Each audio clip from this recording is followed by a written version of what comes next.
Que Deus em Cristo Jesus abençoe a vida de todos nesta tarde e que as boas mãos do Senhor, que já tem se manifestado na casa, possa falar conosco por intermédio da palavra. Posso ouvir um amém? Diz-nos o texto da palavra de Deus, e eu quero que você somente acompanhe comigo. E logo obrigou os seus discípulos a subir para o barco e passar adiante para o outro lado, a Betsaida, enquanto ele despedia a multidão. E tendo despedido, foi ao monte para orar. E sobrevindo a tarde, estava o barco no meio do mar, e ele sozinho em terra. E vendo que se fastigavam a remar, porque o vento lhes era contrário, perto da 4ª vigília da noite, aproximou-se deles andando sobre o mar, e queria passar adiante deles. Mas quando eles o viram andar sobre o mar, pensaram que era um fantasma e deram grandes gritos, porque todos o viram e perturbaram-se. Mas logo falou com eles e disse-lhes: tende bom ânimo, sou eu, não temais. E subiu para o barco para estar com eles, e o vento se aquietou, e entre si ficaram muito assombrados e maravilhados, pois não tinham compreendido o milagre dos pães, antes o seu coração estava endurecido. Amém. Quero convidar você a fechar os seus olhos. Pai de amor e bondade, queremos pedir que as tuas boas mãos venham mais uma vez nos ajudar, Deus amado, a falar a tua palavra, que o Senhor possa nesta tarde, de forma bastante objetiva, falar ao coração de cada um dos teus filhos que aqui está, tudo para a glória, para a honra e louvor do teu nome, é o que eu te peço, em nome de Jesus, amém. Podeis tomar assento, meus irmãos e minhas irmãs. Queridos irmãos, queridas irmãs, eu gostaria nesta tarde, no tempo que me é facultado, trazer aqui algumas lições bíblicas que nós encontramos ao olharmos para o texto, e de acordo com a narrativa bíblica que aqui está exposta na visão do evangelista Marcos, trazer aqui lições espirituais que o nosso Senhor Jesus quer nos ensinar neste episódio especificamente falando. É muito interessante porque quando nós olhamos para o contexto desta palavra, e o segredo está no contexto desta palavra, quando nós olhamos, voltamos um pouquinho atrás, a partir do verso de número 14, nós vamos ver que Jesus acaba de ser informado de uma situação que ele, ao receber a notícia, lhe deixou extremamente entristecido. Jesus acaba de tomar conhecimento que João Batista, que estava encerrado na prisão, acabara de ser morto por ordem do imperador Herodes. O texto bíblico diz que quando Jesus recebe esta notícia, ele resolve, junto com os seus discípulos, se apartar daquele momento, daquele ambiente onde ele estava, e ele quer agora um momento a sós, porque ele precisa refletir. O fato é que Jesus se entristece com a notícia que agora ele toma conhecimento. João Batista era alguém importante para o ministério de Jesus. Jesus reconhecia a importância de João Batista, ele foi percussor, ele foi aquele que abriu o caminho, ele foi aquele que batizou o mestre Jesus nas águas do Rio Jordão, e João Batista, agora morto, vai mexer com a sensibilidade de Jesus. Diz o texto bíblico que Jesus, ao se ausentar, ele está sendo observado pela multidão. O texto vai dizer que Jesus se retira, e juntamente com Jesus vai os seus discípulos, e à medida em que eles se retiram, as pessoas começam a observar. E por que as pessoas começam a observar? Porque as pessoas que cercavam a Jesus estavam em busca de alguma coisa. As pessoas que estavam atrás de Jesus, ou que buscavam ouvir Jesus, sabiam que poderiam estar ali, porque certamente Jesus, na sua compreensão, haveria de atender aqueles que eventualmente estivessem com o seu coração aberto para receber o milagre. E as pessoas então observam Jesus, e observam quando ele sai. Eu penso comigo que o semblante, a fisionomia de Jesus muda, e quando Jesus se retira com os seus discípulos, a multidão acompanha de perto, e eles percebem que Jesus vai se ausentar, e eles então resolvem seguir a Jesus. O texto bíblico é muito rico, porque quando nós chegamos no verso de número 30, do capítulo de número 6, essa narrativa, ela vai continuar agora dizendo: e os apóstolos se ajuntaram a Jesus e contaram-lhe tudo quanto tinham feito e como tinham ensinado. É interessante que agora, num outro contexto, um grupo de discípulos vai, e por mando de Jesus, para anunciar as boas novas. Jesus ainda está trabalhando a notícia que recebeu da morte de João Batista, quando estes homens chegam. E quem são estes homens? São os discípulos de Jesus, missionário Osana, os discípulos que Jesus estava ensinando, os discípulos que Jesus estava preparando, porque Jesus não estava fazendo seguidores, Jesus estava fazendo discípulos. O grande problema da nossa geração é que não estamos fazendo mais discípulos, nós estamos fazendo seguidores, e quando nós fazemos seguidores, nós nos frustramos, porque o seguidor normalmente ele não tem alicerce, ele não tem raiz. Mas quando nós formamos discípulos, os discípulos aprendem com as experiências do dia a dia a entender o propósito de Deus, ou seja, o propósito de Deus estava estabelecido em Jesus. Jesus estava sentindo a morte do discípulo João Batista, mas Jesus não se furta de continuar no seu ministério didático a ensinar aqueles que ele estava discipulando, para entenderem que vai existir momentos bons nas nossas vidas, vai existir dias em que as coisas serão favoráveis a nós, vai existir dia que você vai levantar de manhã cheio de alegria, e tudo que você fizer vai prosperar. Mas vai existir dia na sua vida que você vai se levantar e as portas estarão fechadas. Vai existir dias em que você vai bater na porta e ela não vai se abrir. E aqui está a diferença entre o seguidor e o discípulo. Normalmente o seguidor, como ele não tem raiz profunda, quando ele recebe o não, ele se frustra. Mas o discípulo é diferente. Quando ele recebe o não, ele levanta a cabeça, sacode a poeira, continua caminhando, porque ele entende que aquele que prometeu é fiel para cumprir e glorificar o nome de Jesus. Agora olha que coisa interessante, esses discípulos enviados por Jesus, de dois em dois eles voltam, e eles querem relatar agora as experiências que eles tiveram no exercício do ministério. Eles estavam sendo moldados. O texto vai dizer, acompanhe comigo no texto, verso de número 31, e ele lhes disse: vinde vós aqui à parte, a um lugar deserto, repousai um pouco, porque havia muitos que iam e viam e não tinham tempo para comer. Jesus percebe que agora é hora de ouvir, e Jesus então chama esses discípulos à parte e diz: eu quero que vocês venham aqui. Era como se Jesus estivesse dizendo assim: eu estou formando discípulos, eu quero ouvir o que vocês têm de experiência para me contar. E neste momento de extrema relação, de intimidade, Jesus os chama para se aproximarem e para comer. Mas aí o texto vai dizer que eles vão agora dentro de um barco para um lugar deserto. Diga comigo, lugar deserto. Diga novamente, lugar deserto. É porque existem momentos das nossas vidas que Deus não vai falar conosco publicamente. Nós estamos vivendo uma síndrome hoje de que se o profeta não levantar e não falar para todo mundo ouvir, eu saio frustrado. Mas tem momento que Deus não quer falar com você publicamente. Tem momento que Deus quer chamar você no particular. Deus quer chamar você no lugar aonde Ele entende que seja necessário que você compreenda a sua voz. E de repente esse lugar escolhido por Deus pode ser o deserto. Quando a gente fala de deserto, a gente fala de limitação. Quando a gente fala de deserto, a gente fala de improbabilidade. Quando nós falamos de deserto, nós falamos de surpresa. Mas o que me chama a atenção no texto é que Jesus resolve chamar esses discípulos para ouvi-los no deserto. E o texto vai discorrendo. Quando nós olhamos então para o verso de número 33, observe esta mensagem. O texto diz que a multidão daqueles que seguiam a Jesus, viu que Jesus partiu, e muitos o conheceram e começaram a correr para lá a pé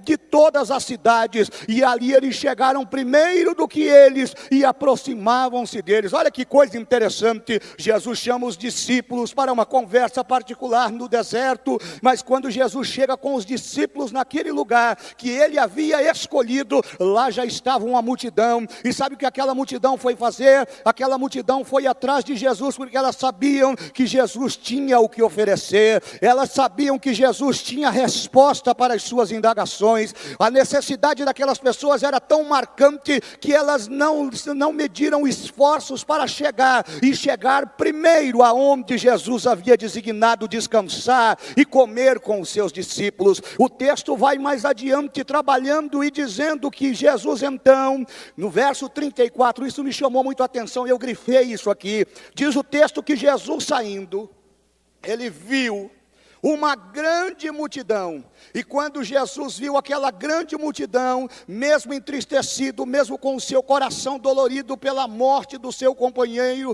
mesmo talvez ansioso para ouvir as notícias dos discípulos que acabaram de chegar de uma grande missão, Jesus estabelece prioridades. Jesus olha para a multidão, e quando ele olha para a multidão, ele sente compaixão destas pessoas. Jesus se sentiu fragilizado em ver tanta gente ali, diante da sua presença, e o texto vai dizer que com esse ímpeto de compaixão deles, aí Jesus olha, e Marcos traduz isso aqui dizendo que quando Jesus olha, Jesus não olha só como homens que ali estão e mulheres que buscam uma resposta. Jesus olha para eles com um olhar de pastor, ele olha para eles com um olhar de pai, ele olha para aquela multidão e vê neles uma multidão de ovelhas sem pastor. E aí o texto bíblico diz que Jesus vai começar a fazer aquilo que ele sabe fazer de melhor. Jesus manda que aquelas pessoas se acomodem, e Jesus começa a ensinar essas pessoas.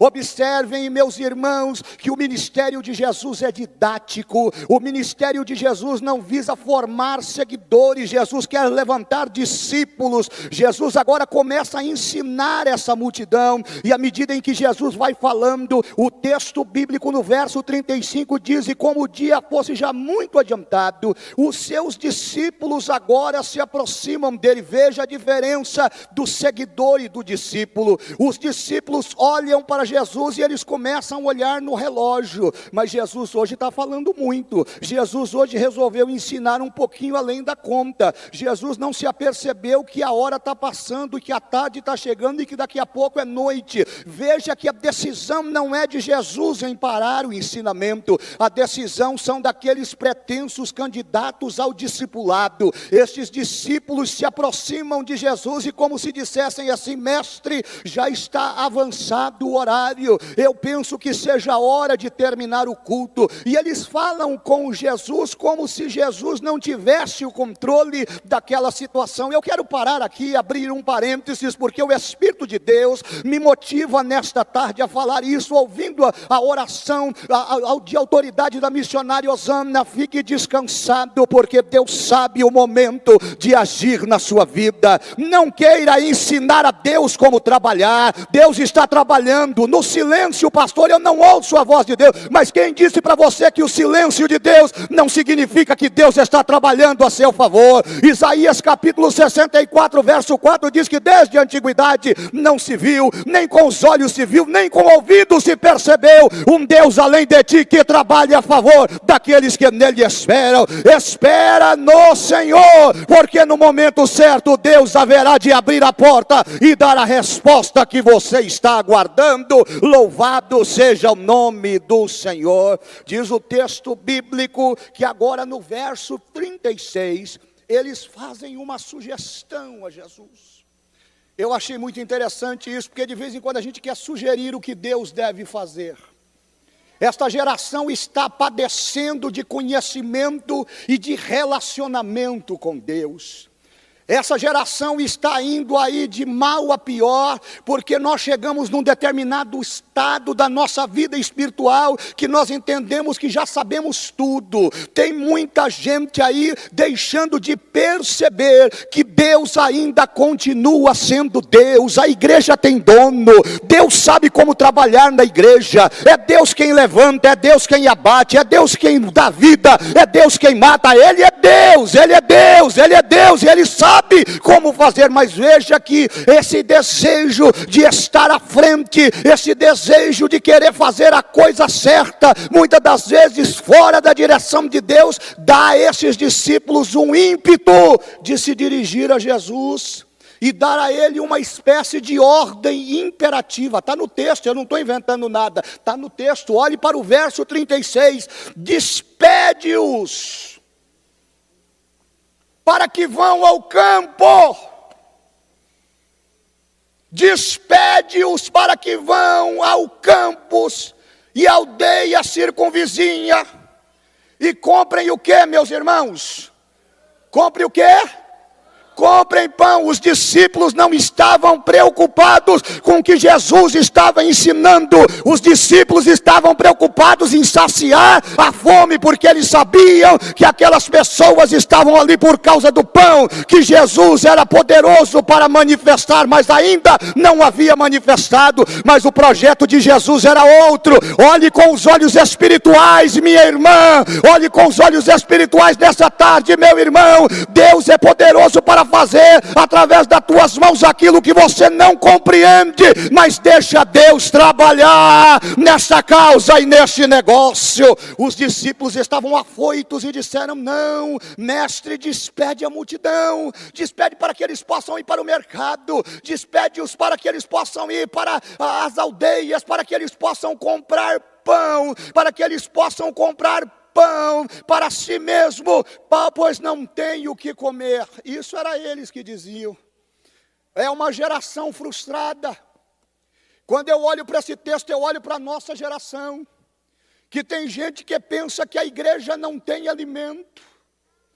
Se bem que, a bem da verdade, nós estamos vivendo tempos tão emblemáticos, que existem discípulos ou seguidores fora da fiação, que como não tem como produzir alimento, pega um capim seco, passa uma tinta verde e diz para a ovelha que é capim, mas a ovelha verdadeira que tem chamado, conhece o alimento verdadeiro. Eles sabiam que aquelas pessoas estavam limitadas pela questão da distância e pela questão do horário, mas Deus conhece a distância, Deus conhece o horário, Deus conhece o movimento,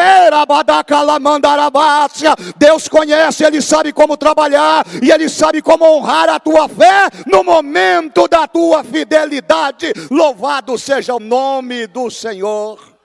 Eu ainda não falei, gostaria de começar a pregar e sugerir um tema para esse texto que eu estou lendo com vocês. O que devemos fazer quando o vento nos é contrário? Vai avisando aí quando eu tenho que parar, viu?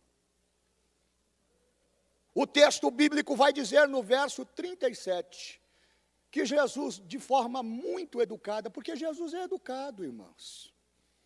Jesus não tem pressa de nos fazer compreender, até porque o propósito dele é ensinar. Por que você acha que você está aqui nessa tarde?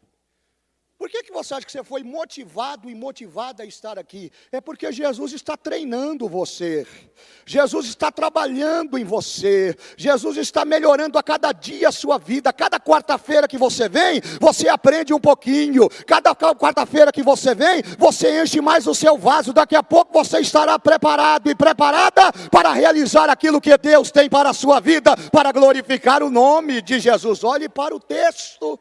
Verso de número 37, ele, porém, respondendo, disse, olha como é que Jesus sabe didaticamente nos ensinar a ficarmos no nosso lugar. Dai-lhes vós de comer. Qual é a preocupação dos discípulos? Pão. Os discípulos não estão priorizando o ensinamento. Os discípulos estão preocupados em dar comida. O que é que você veio fazer aqui? Você está atrás do quê? Esse é o problema. O que é que lhe motiva a estar aqui nessa tarde? É o ibope? É a indicação? É a carteirada? É a imposição ou é aquilo que Jesus quer dar a você?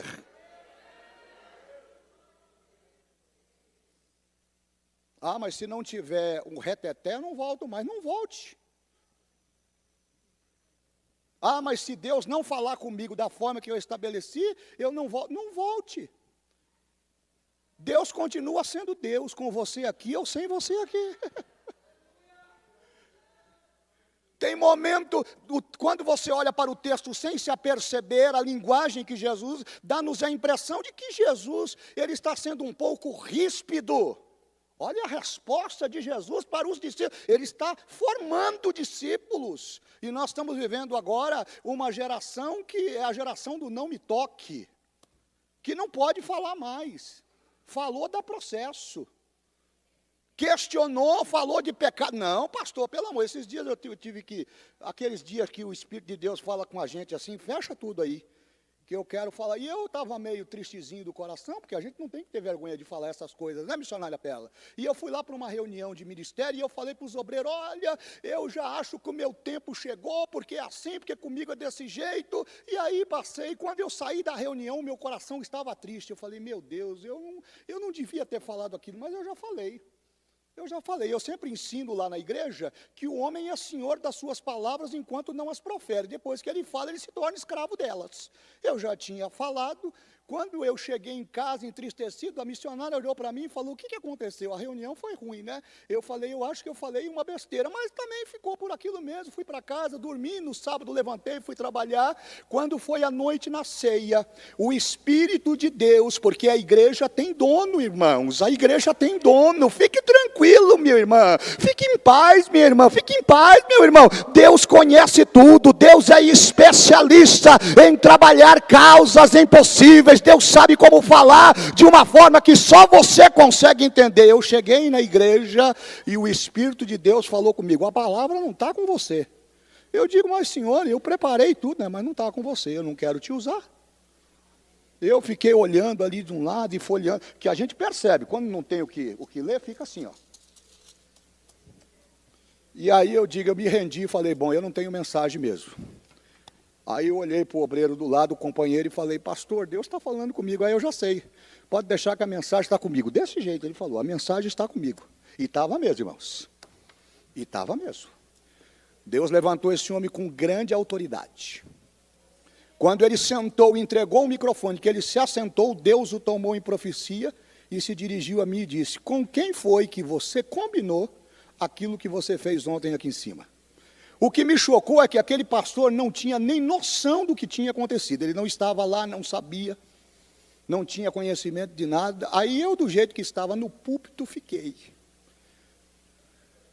E Deus falou comigo de uma forma que só eu entendi naquele momento, mas a igreja percebeu que a atuação era de Deus. Fique tranquilo, porque o que eu tenho que fazer através de você, por meio de você, sou eu quem vou fazer. Pare de querer ensinar Deus como Ele tem que trabalhar. Pare de ficar barganhando com Deus e dizendo para Deus como é que Ele tem que fazer. Fique no seu lugar. Se é momento de fechar a boca, feche a sua boca. Se é momento de chorar, chore. Se é momento de cantar, cante, mas em nome de Jesus, entenda que Deus está no negócio, Ele está trabalhando, e o nome dEle vai ser glorificado na sua vida. Jesus parece ser bastante ríspido, e eu preciso correr para terminar o raciocínio. Jesus diz então para eles, dai vocês a eles de comer, e eles disseram, olha só, a incapacidade no exercício daqueles que estão aprendendo. Tem coisa que você consegue resolver, mas tem coisa que é só Ele que vai resolver. Tem coisa que o seu diploma resolve, irmã. Tem coisa que o teu conhecimento resolve, irmão. Tem coisa que o seu dinheiro resolve, que a tua influência resolve, mas tem coisa que é só Ele que pode fazer. Eu estou sentindo Deus aqui, eu não sei vocês, eu não vim aqui para contar historinha, a mensagem não é de internet. Deus, sentei ali, Deus falou comigo, eu quero falar com a igreja nessa tarde. De que lado que você está? Você está querendo pão ou você está preparado para enfrentar a tempestade? Você quer pão ou tempestade? Se você veio buscar pão, você não vai sair daqui vazio, tem pão para você. Mas se você veio para ser forjado e forjada, levante a tua mão nessa tarde, porque você vai sair daqui mais crente pelo poder da palavra. Alemanda calamandarabacia. Iremos nós e compraremos 200 dinheiros de pães para lhe darmos de comer, foi a resposta dos pretensos candidatos ao ministério de Jesus. Ora, mas não foram vocês que foram lá dizer que era para Jesus parar de ensinar? Que estava chegando a hora de mandar as pessoas embora? Se o problema é pão, vocês não têm o dinheiro, não têm o recurso. Essa geração que quer barganhar com Deus. Eu te adoro, mas eu te adoro diante das minhas condições. O Senhor faz isso e eu faço aquilo. Quem falou para você que fé é moeda de troca? Na minha Bíblia diz o escritor aos Hebreus no capítulo 11 que a fé é o firme fundamento das coisas que se esperam, é a prova das coisas que não se veem. No verso de número 6 diz que sem fé é impossível agradar a Deus, porque é necessário que aquele que se aproxime de Deus respeite dois básicos princípios. Primeiro, de que Deus existe e que Deus é galardoador daqueles que o buscam. Dizer que Deus existe quando você tem o controle é fácil. Dizer que Deus é bom quando você está mandando é fácil. Eu quero ver você dizer que Deus existe e que Ele é bom quando o vento está contrário a você. Mas Deus está nesta tarde dizendo: eu continuo sendo presenteador daqueles que me buscam. Louvado seja o nome do Senhor. Jesus conhece a nossa incapacidade. Olhe para mim aqui, eu já vou te dar a oportunidade de se alegrar, é na Bíblia. Ou você acha que Jesus não conhece, não sabe até onde você pode ir? Deixa de coisa, irmã. Deixa dessa oração de coitadinho. Ai, porque eu vou morrer, vai não. Ai, porque vai cair tudo em cima de... Vai não, Ele continua no controle. Meu Deus, eu estou sentindo que Deus está falando aqui nessa tarde. Ele continua no controle. Agora, você quer fazer do seu jeito? Vai lá fazer. Interessante, eles tinham dinheiro, mas não tinha a fórmula do milagre. É que a condição é sua, mas o milagre é dele. Eu vou repetir, porque só algumas pessoas entenderam. A condição é sua, a capacidade é dele, mas a operação do milagre é só ele quem pode realizar. Olha o que é que Jesus diz no texto, verso 38. Olha o que é que Jesus faz. Quantos pães vocês têm aí? Já que o problema aqui é pão, preste atenção no texto. Jesus está ensinando e os discípulos estão preocupados com a barriga. Engraçado que ninguém na multidão disse que estava com fome, foram eles que interpretaram isso. Jesus então faz a clássica pergunta: quantos pães vocês têm? Ide e ver. E sabendo ele, disseram, 5 pães e 2 peixes. Quantos, irmãos? Sabe o que eu aprendo aqui? Que Deus não precisa de muita coisa para fazer coisas grandes. Irmã Osana, Deus está falando comigo aqui, está dizendo aqui para Eravácia, Calabandorevácia. Deus não precisa, você acha que Ele precisa, mas Ele não precisa de muita coisa para fazer coisa grande na tua vida, na tua casa, na vida da tua família. Deus continua trabalhando para glorificar o nome de Jesus na sua vida. Agora, olhe para mim aqui. Tem uma geração aí, uns crentes, graças a Deus que não é aqui. Aqui nós temos pastor, tem comida. Mas tem umas igrejas de uns quebrados aí, que ficam ensinando Deus a trabalhar. E o negócio é feito pelos avessos. Deus não gosta de nada bagunçado. Dá uma olhada aí para a tua irmã. Eu não gosto muito dessa expressão, mas isso aqui não é decoreba de pregador, não. É exercício de fé. Diga aí para ela, com as coisas de Deus tem que ter ordem. Não pensa você que você vai chegar aqui, brilhar. Aqui não é lugar de brilhar, isso aqui não é palco. Você não é artista. Não, tem ordem, tem que esperar a sua vez. Tem que esperar. Não, mas tem isso aqui? Tem que esperar a sua vez.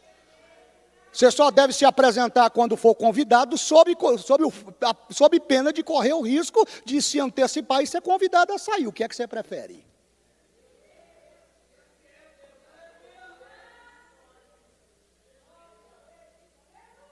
E eu não vou falar como alguém falou aqui dias atrás, não. Eu não sei se eu volto aqui. Eu vou voltar, porque a mensagem é de Deus, não é minha. Agora, a igreja tem ordem. Não vim aqui doutrinar ninguém, porque a igreja tem pastor. Eu só vim advertir você de que Deus, para fazer coisa grande, usando coisas pequenas, Ele quer de você posicionamento.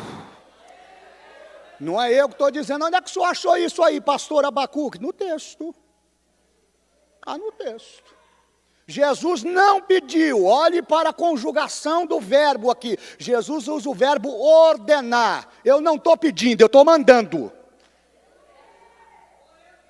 Que tem uns crentes que só entendem essa linguagem. Eu não estou pedindo. Deus está dizendo, eu não estou pedindo, eu estou mandando. Desce na oração, coloca a tua casa em ordem, arruma aí essa vida quebrada e você vai ver o que eu vou fazer para glorificar o meu nome na tua vida. Jesus ordenou-lhes que fizessem assentar em grupos. Isso me chamou a atenção. Sobre a erva verde. E assentaram-se, e repartindo de 100 em 100, de 50 em 50, tomando ele os 5 pães e os 2 peixes, levantou os olhos para o céu e os abençoou e partiu os pães e deu a quem, irmãos? Aos discípulos. Jesus podia quebrar o protocolo e ele mesmo servia a multidão. Não era ele que estava fazendo milagre? Mas Deus reconhece o seu valor e a sua importância. Ele está te ensinando. Ele está ensinando. Ele vai usar você para fazer aquilo que Ele quer fazer, para glorificar o nome dEle lá fora. Louvado seja o nome de Deus. Não fique achando, não, mas está pesado. O seu braço é pesado. Não, Deus está te ensinando a melhorar, a ser um crente melhor, a ser uma mulher de Deus melhor, a ser uma mãe melhor, a ser um marido melhor, a ser um filho melhor, a ser um obreiro melhor. O nome de Jesus vai sendo glorificado. Muitas das vezes a palavra de repreensão na hora, ela causa uma insatisfação, mas nós precisamos ter maturidade de compreender que no exercício da obra de Deus, Deus trabalha com um preceito de organização. Deus não gosta de bagunça, é tudo com ordem e com decência. Senta, espera, primeiro foi 100, depois foi 50, dá uma olhada para o teu irmão e diga para ele, fica tranquilo, vai chegar a tua vez, e quando chegar a tua vez, você vai glorificar o nome de Jesus, todos serão saciados. O texto vai terminar dizendo que todos comeram e ficaram fartos. Mas o texto, eu tenho 3 minutos ainda, missionário, é isso mesmo? É 3 minutinhos? Muito bem. 3 minutinhos, posso fazer muita coisa. Eu não, né? Eu não faço nada. Mas o texto diz agora, a partir do verso 45, que eu li com vocês, que os discípulos agora são orientados por Jesus a entrar no barco.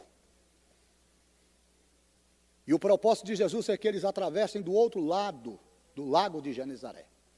Só que eles, ao entrarem neste barco, eles são surpreendidos por uma intempérie da própria natureza.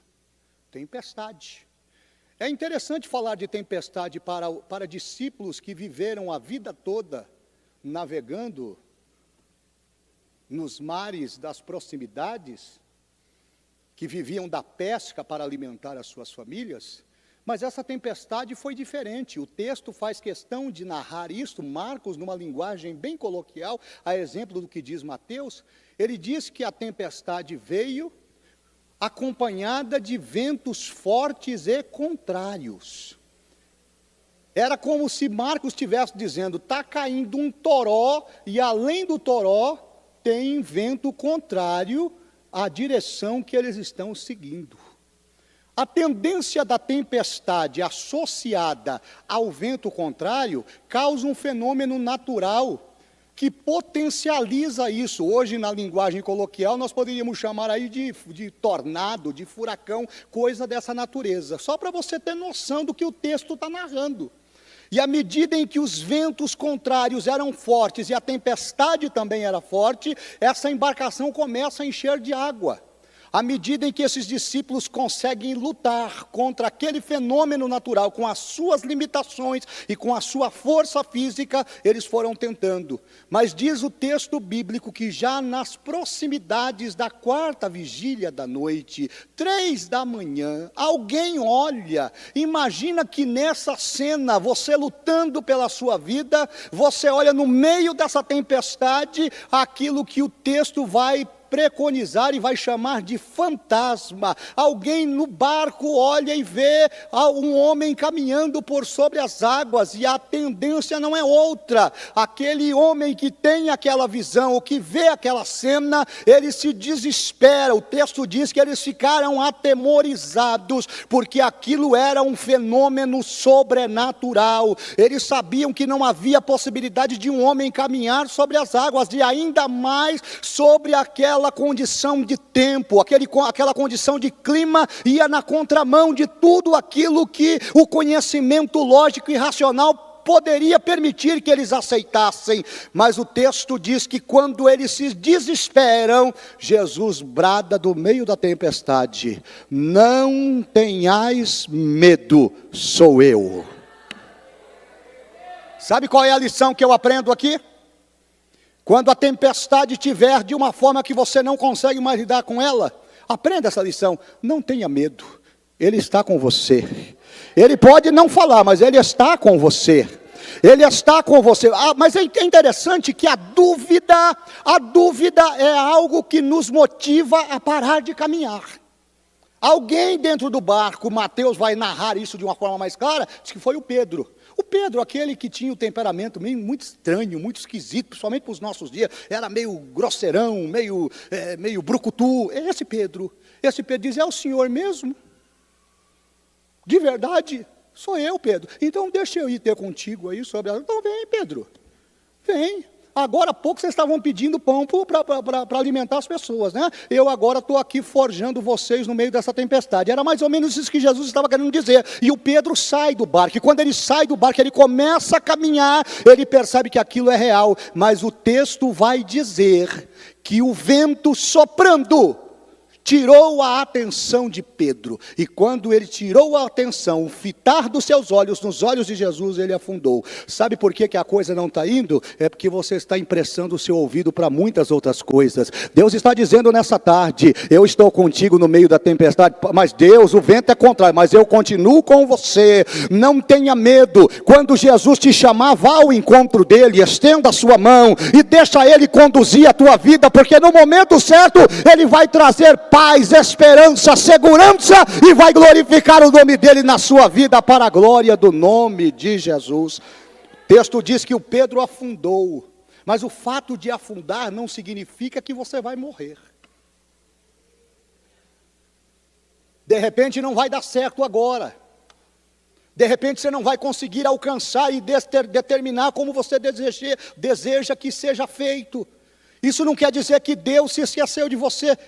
Entenda, você pode até cair, mas Ele está aqui com as suas mãos estendidas. Deixa eu te ajudar. A Bíblia diz que Jesus pegou na mão do Pedro e disse: Pedro, o que está acontecendo com você? Parece que você não está entendendo o processo. Eu não chamei você para ser seguidor, eu chamei você para ser discípulo. E ser discípulo significa ter experiências comigo. Você já me viu fazer tantos milagres, e agora você tutubiou, olhou para o vento e para a tempestade e afundou. Eu estou aqui. Levantou o Pedro e ainda repreendeu, dizendo: por que você não tem fé? O que está acontecendo? Homem de pequena fé. Sabe o que eu me lembrei? Do capítulo 10 de Hebreus, verso 23. Lá o escritor diz assim: retenhamos firmes a confissão da nossa esperança, porque fiel é aquele que prometeu. A Bíblia diz que Jesus entra no barco, e quando Jesus entra no barco, a tempestade se acalma. Sabe qual é o resumo desta mensagem desta tarde? ela está baseada numa verdade bíblica. De que lado você quer ficar? Você quer ficar do lado daqueles que estão atrás do pão para saciar a sua fome temporal? Ou você quer ficar do lado do mestre no meio da tempestade para ser forjado um discípulo do Senhor Jesus? A escolha está na tua mão nessa tarde.